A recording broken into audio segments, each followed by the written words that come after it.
अस्थि ग्राम में पहुंचे हैं प्रभु महावीर।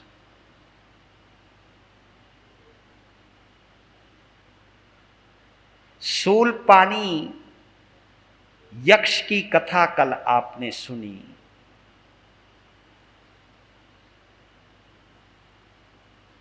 इसमें दो तीन बातें हम समझ लें।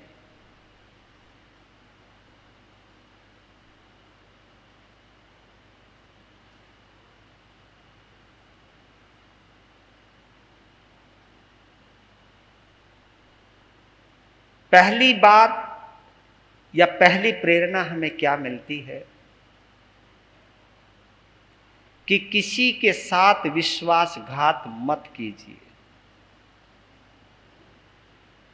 आपके विश्वासघात से सामने वाले के भाव बिगड़ सकते हैं और उन बिगड़े हुए भाव में अगर वो गुजर गया तो हो सकता है वो शूलपाणी यक्ष जैसा कुछ और बन जाए।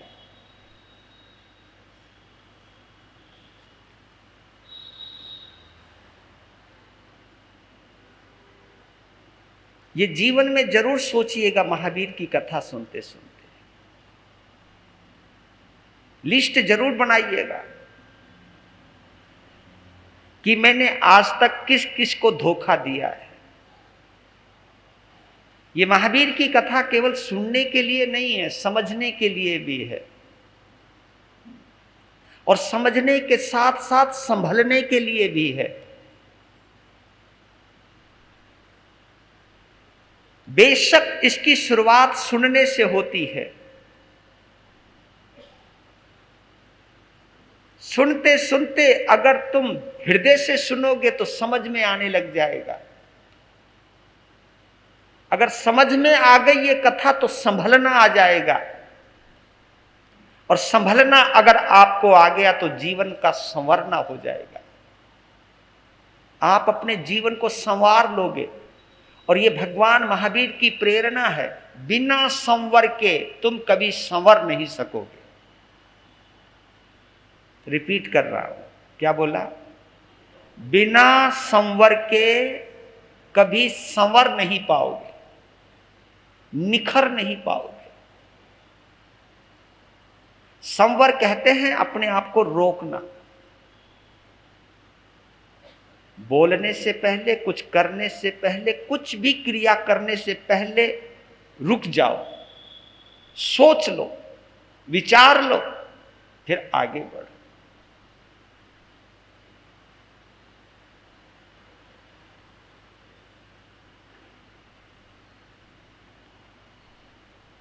इस बात को मैं इस ढंग से समझाने की कोशिश करता हूं। कहते हैं मंजिल से आगे बढ़कर मंजिल तलाश कर। एक मंजिल पर अगर हम पहुंच गए हैं तो अगली मंजिल की ओर तलाश में जुट जा। मंजिल से आगे बढ़कर मंजिल तलाश कर। कहते हैं हर शीशा टूट जाता है पत्थर की चोट से। हर शीशा टूट जाता है पत्थर की चोट से। पत्थर ही टूट जाए वो शीशा तलाश कर।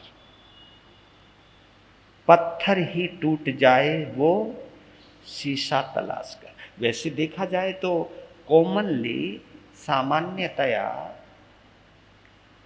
पत्थर शीशे को तोड़ देता है। इसलिए कई बार कई लोग कहते हैं कि शीशा बड़ा नाजुक होता है, लेकिन आपने देखा होगा एक शीशा ऐसा होता है, बुलेट प्रूफ शीशा होता है। कौन सा? गोली भी चल जाए तो भी शीशा टूटता नहीं है। तो वो शीशा ऐसा नहीं होता, वो शीशे को तपाया जाता है, तपा तपा के, तपा तपा के, तपा तपा के उसे मजबूत बनाया जाता है, और वो बुलेट प्रूफ शीशा हो जाता है।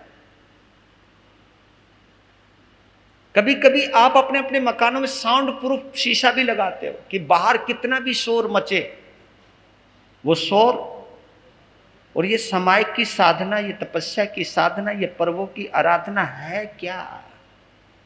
ये जो तुम्हारा नाजुक दिल है ना,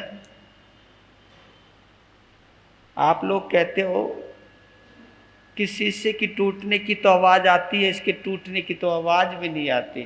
लेकिन मैं बतलाता हूं आप लोगों को कि जिनके दिल बड़े नाजुक होते हैं ना, उनके दिल बहुत जल्दी टूट जाते हैं। शीशा भी नहीं टूटता जितनी जल्दी लोगों के, आजकल तो जल्दी टूट जाएंगे, मुझे तो लगता है नहीं। और बताऊं आप लोगों को, मुझे आश्चर्य होता है कि जो समायक ज्यादा करते हैं उनके जल्दी टूटते हैं, जबकि मजबूत होना चाहिए। समायक करने वालों का दिल तो और भी मजबूत होना चाहिए, क्योंकि दिल को मजबूत करने के लिए तो समायक कर रहा है, संभाव की साधना करने के लिए तो समायक कर रहा है। और वो संभाव की जो साधना है समायक के माध्यम से, ये है क्या? शीशे को फौलाद बनाने की तो साधना है, शीशे को बुलेट प्रूफ बनाने की तो साधना है। एक ऐसी साधना कीजिए कि शीशा पत्थर से ज्यादा मजबूत हो जाए। है तो उसी बिरादरी का ही, उसी बिरादरी से शीशा आता है, जिस बिरादरी से पत्थर है। पत्थर भी शीशा है, शीशा भी पत्थर है। लेकिन जो पकता चला जाता है, पकता चला जाता है, वो फौलाद बन जाता है। तो इसी प्रकार भगवान महावीर ने कहा है कि जिन शासन की अगर तुम साधना करना चाहते हो, तो देखिए प्रभु महावीर इतने सारे जो कष्ट झेल रहे हैं,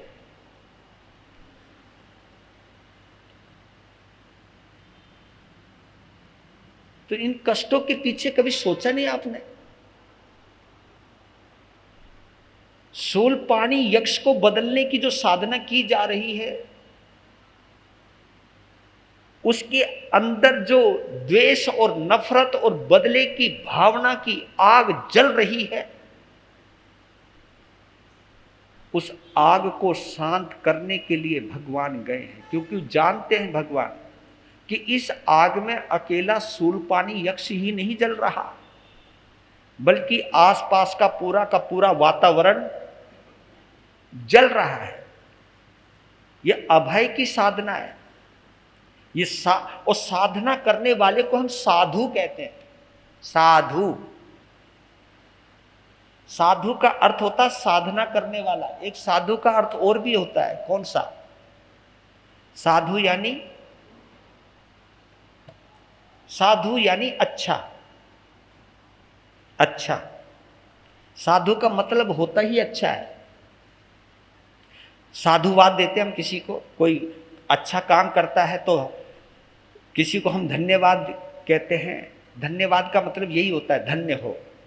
और साधुवाद का मतलब है वाह साधु, बहुत अच्छा। बहुत अच्छा ना बोल करके अगर हमने किसी को कह दिया साधु, ये भी अच्छा ही है। ये अभय की साधना में, ये भगवान महावीर की अभय की साधना है। और ये हमारे यहां स्लोगन भी है, जो बोले सो अभय, जैन धर्म की जय। हमारे यहां तो अभय की साधना है।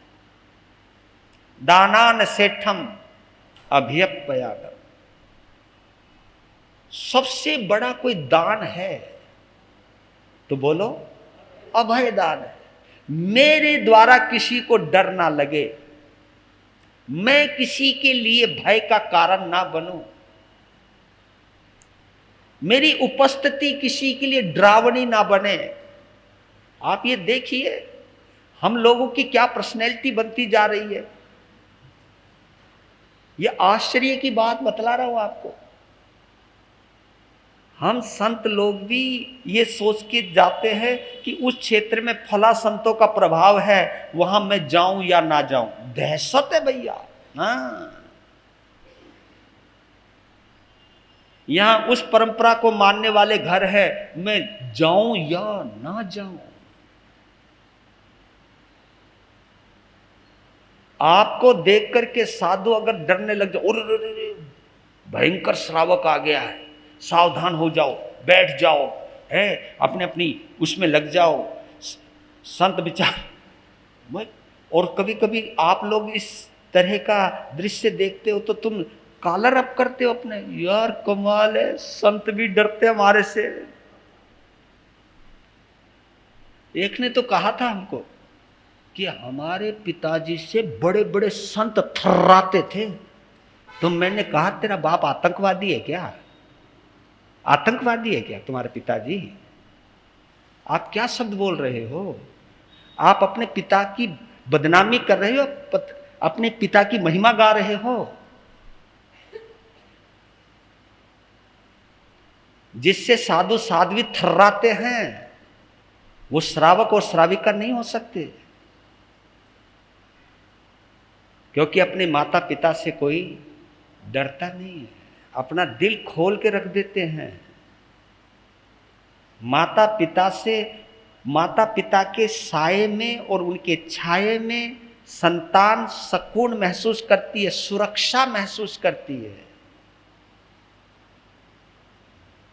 हम कभी कभी अतिशयोक्ति कर जाते हैं, लेकिन अभय की साधना है। यहां डर लगता है, श्रावकों से भी डर लगता है कि कुछ ऐसा वैसा देख लिया तो कहीं हमारी बदनामी ना कर दें, क्योंकि श्रावक लोग संत को बोलते नहीं है, किसी और को ही बोल देते। मैं ये कहता हूं कि तुम संतों को ही बोल दो, तो कहते हैं कि जिस संत को बोले तो संत बुरा मान जाते हैं। मैं बोला दूसरों को बोलोगे तो भगवान बुरा मान जाएंगे। संतों को बोले तो संत बुरा ही मानेगा ना, लेकिन तुम संत के पीठ पीछे अगर किसी को बोल रहे तो भगवान बुरा मानने वाला है, यानी आपके कर्म बंधने वाले हैं, आपको मिथ्यात्व का दोष लगने वाला है, महामोहनीय कर्म की उपार्जना होने वाली है। अगर मुझे ये पता लग जाए ये श्रावक केवल मेरे मुंह पे बोल सकता है, मेरे पीठ पीछे बदनामी नहीं करेगा, तो वह आपके साथ रिलैक्स महसूस करेगा कि मेरा श्रावक मुझे एकांत में कुछ भी कह सकता है लेकिन मेरे पीठ पीछे किसी को कुछ नहीं कहेगा। अपनी छवि बनाओ तो ये बनाओ, तुम्हें प्यार देने का हक है तो तुम्हें हड़काने का भी हक है। अगर आप हमें प्यार दे सकते हो तो आप हमें समझा भी सकते हो, तभी तो पूरी भूमिका माता पिता की है। तो इसलिए मैं ये कहना चाहता हूं कि जो हमारी समाज का जो वातावरण धीरे धीरे बनता जा रहा है, इस वातावरण को बदलना होगा। वैसे हम थोड़े हैं, अगर आप लोग ही आपस में बढ़ जाओगे। मैं एक बात जरूर कहना चाहता हूं अपने समाज को, बुरा लगे तो ठीक है, मैं माफी मांग लूंगा। आपको किसी संत का होना है ना, हो जाइए, मना नहीं करता है। किसी को अपना गुरु मानना हो मान लीजिए, आपकी किसी के ऊपर श्रद्धा है जमाइए श्रद्धा, लेकिन सम्मान तो सभी का कर लीजिए। श्रद्धा किसी पर भी रखो, लेकिन सम्मान तो हम सभी का कर सकते। और श्रावक का धर्म है। मैं आज बताऊंगा कि भगवान महावीर को इसी अस्थि ग्राम में, इसी शूलपाणी यक्ष के मंदिर में ही एक नींद की झपकी आई थी। तब उनको 10 स्वप्न आए थे। उस स्वप्न की चर्चा मैं बाद में करता हूं, पहले मैं वहां पहुंचता हूं कि आप ये देखिए, पहले हम लोग ये विचार कर ले कि हम अभय की साधना करते हैं। और याद रख लेना, अगर आज तुम किसी को डरा रहे हो तो कल तुम्हें भी डरना पड़ेगा। ये हिसाब है पूरा। डराने वाले को डरना पड़ता है। तो महावीर की उपस्थिति, एक ही संकल्प है प्रभु का, अपने आप को झोंक रहे हैं। आपने देखा है एक फूल, जानते हो आप एक फूल का नाम क्या है जिसमें कोई सुगंध नहीं, जिसमें कोई स्वाद नहीं, ना स्वाद है ना सुगंध है।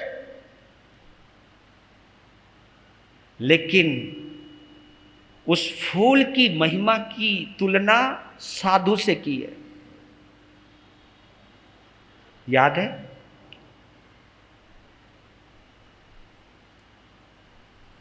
गोस्वामी तुलसीदास उस फूल का जिक्र करते हैं। जब उस फूल के बारे में मुझे पता चला तो उससे मिलान किया तो लगा कि बिल्कुल भगवान महावीर की तरह ही उनका जीवन है। तो क्या है? साधु चरित सुख चरित कपासु, नीरस विशद गुणमय फल जासु। साधु का चरित्र और कपास का चरित्र। कपास का फूल देखा आपने? कपास जिससे ये कपड़े बनते हैं, उसका फूल आता है कपास का। उसमें कोई सुगंध नहीं होती, उसमें कोई स्वाद भी नहीं होता, ना वो गंध का विषय है ना वो रस का विषय है। लेकिन फिर भी आगे बोलते, जो सही दुख पर छिद्र दुरावा, वंदनीय जही जग जस पावा। उस फूल की एक विशेषता है, बेशक वो किसी के बालों में ना गुथा जाए, बेशक वो किसी की नाक की शोभा ना बने, बेशक उससे कुछ अर्क ना निकले, लेकिन कमाल है जय सही दुख जय सही पर दुख, लेकिन वो अपने आप को कुर्बान कर देता है। पर छिद्र दुरावा, दूसरे की इज्जत को ढकने के लिए वो सबसे बड़ा काम करता है। आप लोग जो सभ्य समाज के अंदर बैठने के लायक बने हो तो उसके अंदर उसकी भूमिका, अब तो आपके कपड़े कई कई तरह के आ गए हैं, लेकिन जो सूती कपड़ा था वो कपास से बनता था, और कपास का जो पुष्प होता है उसका फूल बड़ा सफेद होता है। रंग तो बाद में चढ़ते हैं भैया, प्रकृति है ये चीज। तो वो कपास का जो फूल है, उस फूल के साथ साधु की क्यों तुलना की गई? क्योंकि वो कपास का फूल अपने लिए पैदा नहीं होता, वो किसी के श्रृंगार की वजह नहीं बनता, लेकिन हाँ किसी की इज्जत ढकने के काम लाता है, आपको सभ्य समाज में रहने के लायक बना देता है, आपकी इज्जत को ढकने के काम करता है वो। इसलिए भगवान महावीर जो साधना कर रहे हैं, केवल एक ही दृष्टिकोण है कि समाज में जो भय का वातावरण है, कंपन जो हो रहा है, भयभीत जो हो रहे हैं, मैं उनको अभयदान दे दूं। और उस अभयदान को देने के लिए चाहे मुझे कितने भी कष्ट सहने क्यों ना पड़े, मैं सहने को तैयार हूं। तो कल आप सुन रहे थे, जैसे ही दिन ढला, गांव के लोग, क्योंकि गांव इतना बड़ा नहीं था तो बहुत बड़ा, बर्बाद हो गया था। जो थोड़े बहुत लोग बचे थे,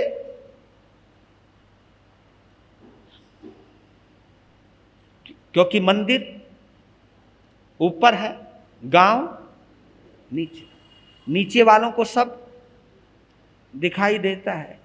दिन जैसी छुपा,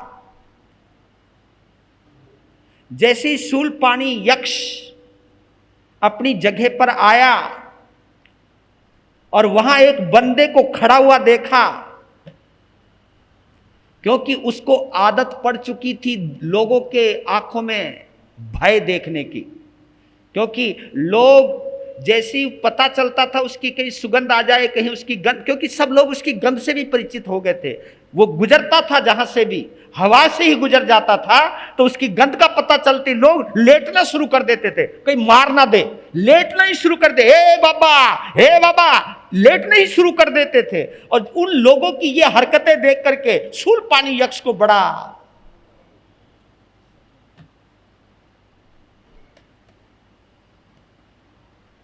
सुकून मिलता था। और जब से ये कह दिया था कि यहां कोई आना नहीं चाहिए हो, और जब देखा बंदे को खड़ा तो दिमाग खराब हो गया, ये है कौन यार? लगता है इसको मेरे बारे में पता नहीं। और एकदम गुस्से में आया है, क्योंकि गुस्से में मरा है तो गुस्सा ही तो पीछा नहीं छोड़ रहा उसका। एकदम पटापट पटापट दरवाजे बंद होने लगे। जैसे दरवाजे बंद होने लगे, नीचे लोगों को पता लग गया, क्योंकि दरवाजे फटाफट, खिड़कियां फटाफट बंद होने लगी। कहा कि आ गया भोला तपस्वी तो गयो। भोला तपस्वी कहते थे भगवान को। भोला तब भोले भाले थे, उनके चेहरे पे मासूमियत थी। क्रूर आदमी के चेहरे पर क्रूरता रहती है, लेकिन संतों के चेहरे पर मासूमियत रहती है, मासूमियत। और वो मासूमियत खींचती है। क्या होगा? फिर जोर से आवाज हुई, सारी धरती कांपने लगी। जैसे धरती कांपने लगी, लोग के दिल कांपने लगे, क्योंकि उन्होंने वो सब मौत का तांडव देखा है। और जिन्होंने इस तांडव को देखा हो जानता होगा कि डर क्या चीज होती है, भय क्या चीज होती है। सब कांपने लग गए, एक दूसरे को पकड़ लिया कि आज अनर्थ होने वाला है।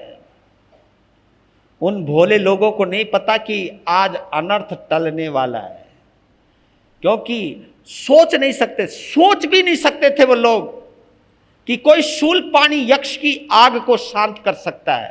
वो तो ये जानते थे ये तो वो हवन कुंड है जिसमें पता नहीं कितने लोग जल मरेंगे तो भी खत्म नहीं होगी यह आग। लेकिन हर चीज का अंत जरूर आता है मेरे बंधुओं, ये याद रख लीजिएगा। चाहे वो सत्ता है, चाहे कुछ भी चीज है, अंत जरूर आता है। धरती कांप रही है, लोगों के रोम रोमों में कंपन है, लेकिन पूरी वातावरण में अगर कहीं कंपन नहीं है तो महावीर भगवान के अंदर नहीं है।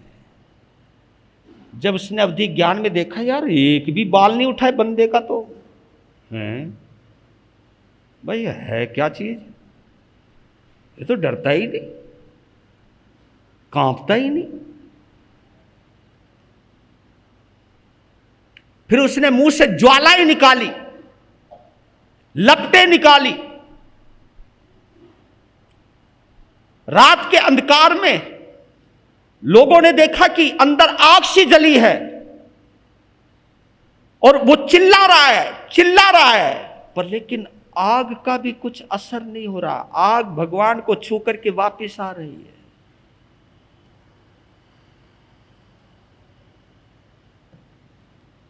फिर उसने, इसको कहते हैं आतंक की फौज, फिर उसने एक बहुत बड़े हाथी का रूप बनाया और कहते कि महावीर को उठा भी लिया और महावीर उठ भी गए। मतलब उसकी सत्ता को कहीं से भी चुनौती नहीं दी भगवान ने। नहीं तो उसकी क्या मजाल जो भगवान को, क्योंकि सारे इंद्र मिलके भगवान की एक छोटी उंगली नहीं हिला सकते। और वो शूल पानी यक्ष भगवान को सूंड में उठा रहा है, और उठा भी लिया, उछाल भी दिया, पटक भी दिया। और आपको एक चीज और बतला देता हूं, जो तीर्थंकर का शरीर होता है, उनको जैसे घाव होते हैं ना, जैसे घाव होते हैं, जैसे घाव हुए और जैसे घाव से वो दूर होते, वो घाव तुरंत भर जाता है। उनके अंदर घाव को भरने की जो पावर होती है, क्योंकि उनके परमाणु इतने जबरदस्त हैं। आप देखिए, जब आदमी स्वस्थ हो तो घाव जल्दी भरते हैं, और शुगर हो तो, या आपने देखा होगा, शुगर होगा तो घाव जल्दी नहीं भरता है। यानी शरीर में कोई रोग है तो महावीर जैसा तो कोई निरोग शरीर हो ही नहीं सकता। वो तो उत्तम परमाणुओं से बना है, उछाला है, पांव से रगड़ा है, कुचला है, और वो कुचलवा भी रहे हैं, रगड़ भी रहे हैं। जैसे वो हटता है महावीर फिर खड़े हो जाते हैं। ओ फिर वो नाग बनता है, वहां सांप बन के उनके शरीर पर चढ़ता है। कभी नाक में घुसने की कोशिश करता है, कभी डंक मारता है, लेकिन कोई कंपन नहीं। मैं सच बताऊं आपको, पता नहीं तुमको तो कुछ हो नहीं रहा होगा, क्योंकि तुम्हें मालूम है कुछ होने वाला तो यहां है नहीं। पर लेकिन मैं तुम्हें जानता हूं तुम कितने बहादुर हो। एक बार कथा कर रहा था, एक छोटा सा पिल्ला आ गया, वो लोग उठ उठ के भाग गए, वो छोटे से पिल्ले से भाग गए लोग। मतलब अभी अभी तुम शेर हो बस। नुका जी कुछ ऐसा ना करियो तुम। तो मैंने कहने का भाव ये है, लेकिन भगवान महावीर के अंदर कोई भी भय के तंतु नहीं उभर रहे हैं। मालूम है जी, 2 पहर बीत गए, रात के, दिन के नहीं, 2 पहर बीत गए, तीसरा पहर खत्म होने को आया। शूलपाणी यक्ष थक गया। थक जाते हैं, हाँ मैं तुम्हें बतलाता हूं, तुम गुस्से में ज्यादा देर तक नहीं रह सकते। अगर गुस्से में बड़बड़ाते रहोगे तुम खुद देखना, तुम हांफने लग जाओगे। हांफने का मतलब जानते हो आप? थक गए हो, सांस फूलने लग गया है, यह स्थिति आ जाती है। बेचारा शूलपाणी यक्ष थक गया। वो तो सोचने लगा इस बाबा को, यह है क्या चीज, यह है कौन? मरता भी नहीं, खून निकलता है एकदम बंद हो जाता है, नीचे गिराता हूं खड़ा हो जाता है।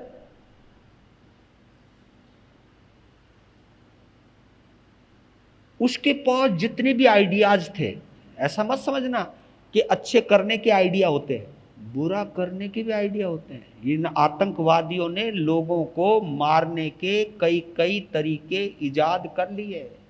बुरे करने के भी उतने ही तरीके हैं, पर याद रख लेना अच्छे करने के भी उतने ही तरीके। पर लेकिन जिसके दिमाग में शैतान घुस जाता है, जिसके मन में ये भाव आ जाते कि मैंने सामने वाले को बर्बाद करना है, तो बर्बादी के तरीके ढूंढता है। लेकिन जिसके अंदर दया और प्रेम और करुणा का झरना बहता है, उस सामने वाले को आबाद करने के तरीके ढूंढता है। ये सब कुछ अंदर ही है मेरे बंधुओं, सब कुछ अंदर है। अंदर ही राक्षस बैठा है, अंदर ही देवता बैठा है, अंदर ही फरिश्ता बैठा है।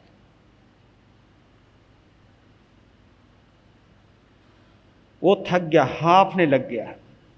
उसको हाँफते हुए देखकर भगवान पार्श्वनाथ की परंपरा में 2 यक्षों का वर्णन आता जो अच्छे यक्ष हैं। कहीं सिद्धार्थ यक्ष का नाम आता, कहीं पार्श्व यक्ष का भी नाम आता है। क्योंकि आपको यह मालूम है, मैं पहले बता चुका हूं कि जब तक तीर्थंकर अपने पद को प्राप्त नहीं करता है, तब तक पुराने तीर्थंकर का शासन चलता है। तो सिद्धार्थ नाम का यक्ष प्रकट होता है और शूलपाणी यक्ष को हाँफते हुए देखता है। शूलपाणी यक्ष को देखकर के वो सिद्धार्थ यक्ष या पार्श्व यक्ष कहता है, कुछ और बाकी है क्या? कुछ और करना बाकी है जी। वो बेचारा हाँफने लग रहा है। कुछ और मन में हो तो और कर ले, लेकिन याद कर, यह है कौन जिन्हें तू सता रहा है,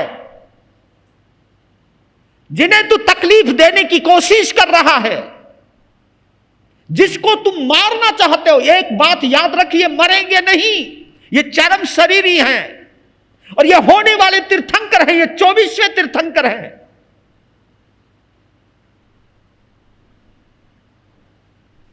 इसलिए कह रहा हूं, शांत हो जा और माफी मांग। क्योंकि आदमी जब थक जाता है, जब उसकी कोई पेश नहीं चलती, तो फिर समर्पण करने के अलावा कोई चारा नहीं रहता। इन बुरे लोगों में एक विशेषता भी रहती है कि हर संभव प्रयास करते कि सामने वाले को पराजित कर दूं, लेकिन जब वो पराजित नहीं कर पाता है, खुद हार जाता है, तो फिर वो खुद को समर्पित कर देता है।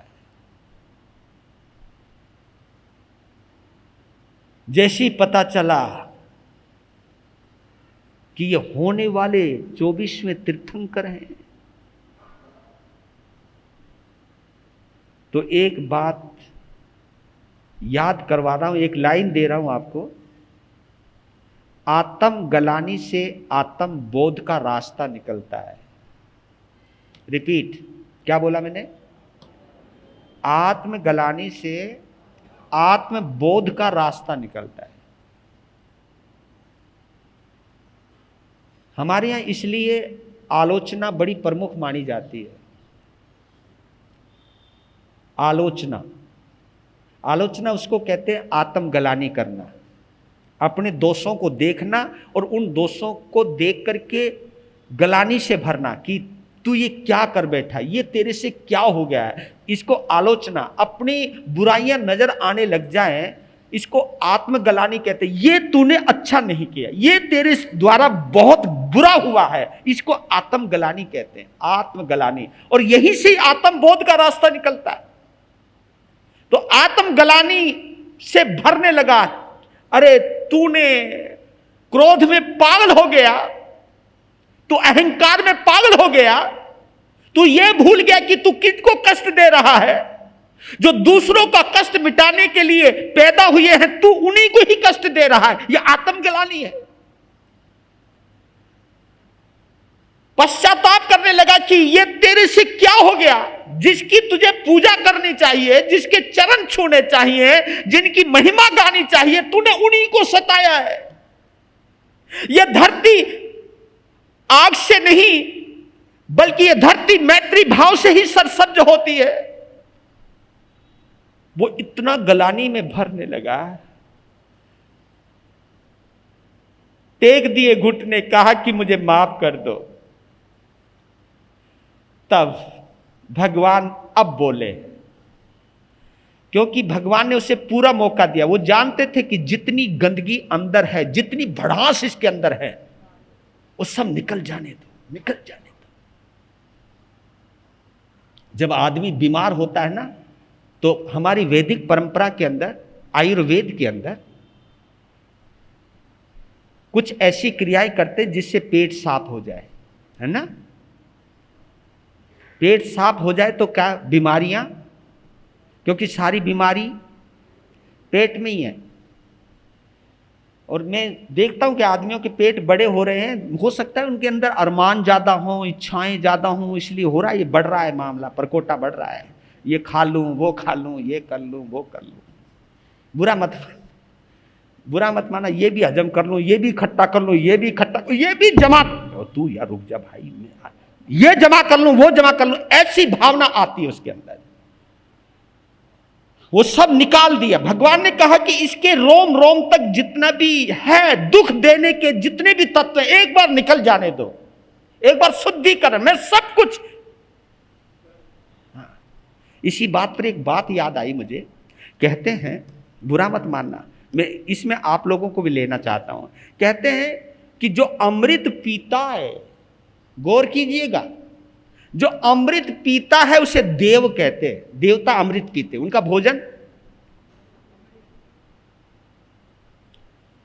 जो अमृत पीता है वो देव कहलाता है, जो जहर पीता है वो महादेव कहलाता है, लेकिन जो दोनों को थोड़ा थोड़ा पीता है वो पति देव कहलाता है। ओए होए, अरे तुम भी देव हो, इसलिए मैं कहता हूं पति देव बोला करो इनको।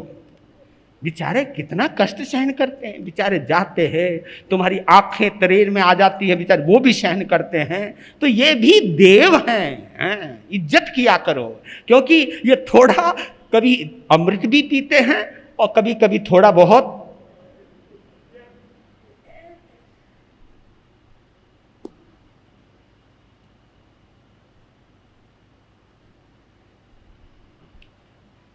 एक बात और कहना चाहता हूं, मुझे अच्छी लगी वो बात। एक अंकल ने, क्योंकि अंकल ही बोलते हैं आजकल, एक अंकल ने बच्चे से पूछा, पेपर चल रहे होंगे बेचारे के, इस बात के बाद मैं फिर वो बात कहता हूं। एक अंकल ने बच्चे से पूछा, पढ़ाई कैसी चल रही है, पढ़ाई कैसी चल रही है। अब बेचारे की वेदना देखो। अंकल से कहता है बच्चा, अंकल जो हमारा सिलेबस है ना, सिलेबस समुंदर जैसा विशाल है, सिलेबस समुद्र जैसा विशाल है। जिसमें से नदी के जितना ही हम पढ़ते हैं, सिलेबस समुद्र जैसा विशाल, लेकिन जो हम पढ़ते हैं वो नदी के जितना ही पढ़ते हैं जी। और करे क्या, बाल्टी भर याद रहता है। और क्या बताऊं, गिलास भर लिखते हैं और नंबर आते हैं चुल्लू भर।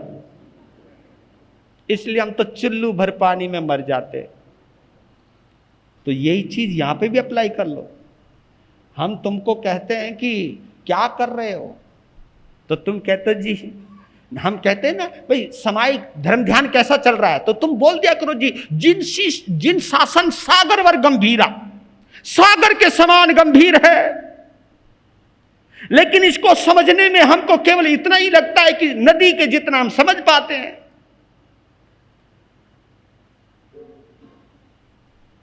दो कुछ बहुत थोड़े बहुत पाठ है, गिलास भर उन पाठों को याद कर पाते, और जब परीक्षा का काल आता है तो थोड़ा सा ही लिख पाते हैं, और लिखते लिखते ही हम चुल्लू भर पानी में मर जाते हैं। यानी दुनिया में समाई करते करते ही मर जाते हैं। तो आप ये देखना, ये उसका बेचारे का दर्द हो सकता है, ऐसा दर्द तुम्हारा भी हो सकता है। तो उस वक्त जब दिल का गुब्बार निकल गया, शांत हो गया, तब भगवान ने कहा,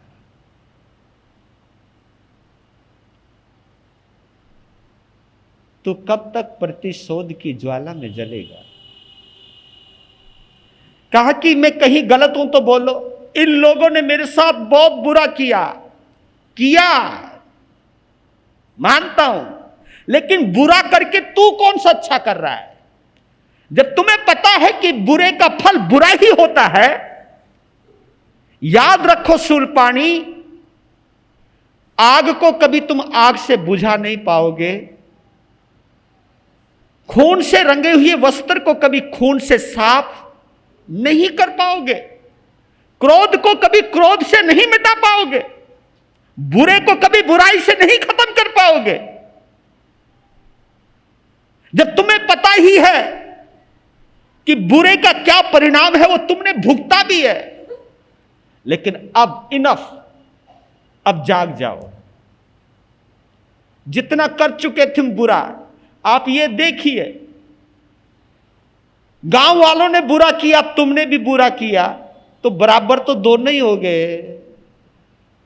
लेकिन इस बुराई को कहीं तो खत्म करो। ओए, भगवान के मुख से जब ये अमृत के शब्द निकले, भगवान की आंखों से जब ये अमृत बरसा, शूलपाणी यक्ष संभल गया और चरणों में गिर गया। और मालूम है, अब शूलपाणी यक्ष पूजा करने लगा। रात्रि के अंतिम पहर में उसी मंदिर से संगीत की ध्वनि आने लगी, संगीत की आवाज आने लगी। लोगों ने सोचा, यार ये आवाज तो आज तक कभी मंदिर से आई नहीं, क्योंकि पूजा आरती जो भी आवाज आ रही होगी, मधुर मधुर आवाज आ रही है। फिर वो सोचने लगे, ये संगीत शायद इसलिए बज रहा है कि वो महात्मा से खूब लड़ा होगा और हरा दिया होगा, अब खुशी का जश्न मना रहा होगा। दिन निकल गया, गांव के सारे लोग इकट्ठे हुए मंदिर, क्योंकि पूजा का समय हो गया था।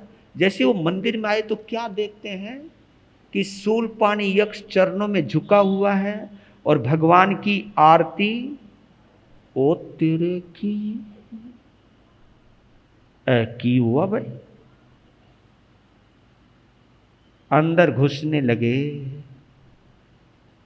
तब शूलपाणी यक्ष कहता है,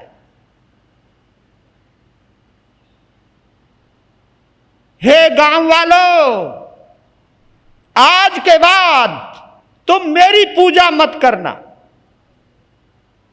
ये विनम्रता से निकले भाव, ऐसे नहीं निकले। पूजनीय मैं नहीं, क्योंकि जानते हैं वो कि तुम सबने मेरी पूजा की है, लेकिन भक्ति से नहीं की। किससे की है? यूं तो तुम शनि ग्रह की भी पूजा करते हो, मंगल ग्रह की पूजा करते हो, ये श्रद्धा से करते हो या डर के मारे करते हो? बता तो दो। और जो डर से की जाती है वो पूजा नहीं होती, वो तो डंडा होता है। नहीं करा तो हो जाएगा कुछ उल्टा। और तुम्हारे इस डर का फायदा सब उठाते जितने पंडित लोग हैं। पहले पंडित लोग उठाते थे तो अच्छा भी था, अब तो साधु भी उठाने लग गए।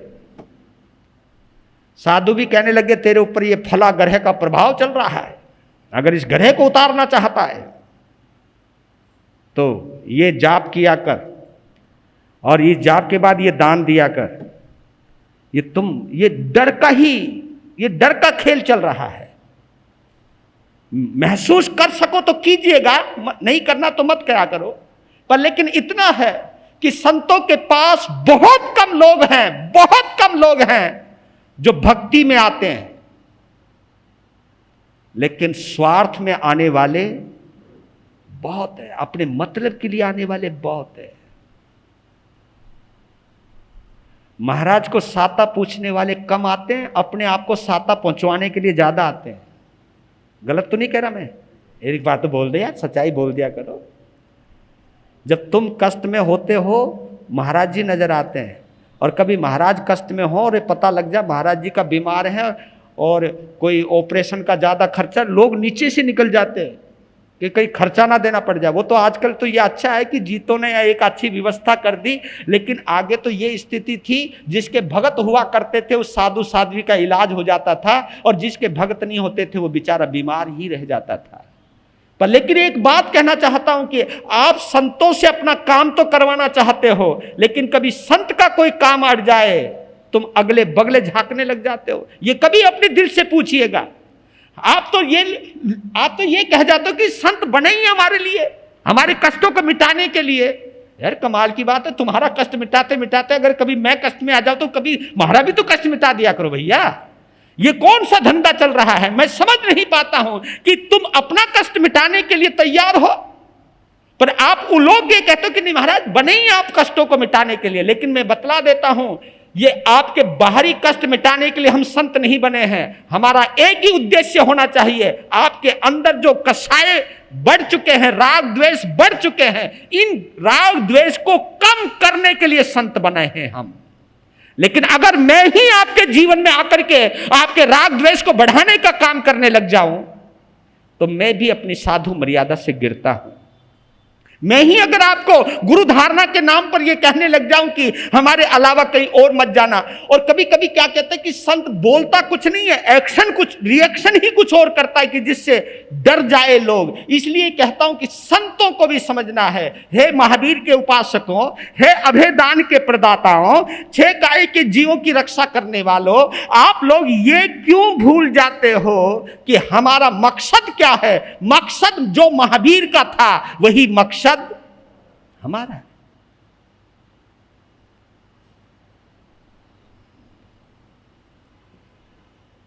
और स्वयं घोषणा करी कि आज के बाद तुम मेरी पूजा नहीं करोगे, पूजा करनी है तो इसी महावीर की कीजिए, क्योंकि ये मेरे, अभी तक मैं तुम्हारा नाथ था, लेकिन मेरे नाथ मेरे आंगन में पधारे हैं और वो पूजा करता है, नृत्य करता है एक ही रात में। और भगवान महावीर ने वहाँ पूरा चतुर्मास किया है, और चतुर्मास के कुछ दिनों के बाद एक झपकी लगी है जिसमें 10 स्वप्न आए हैं।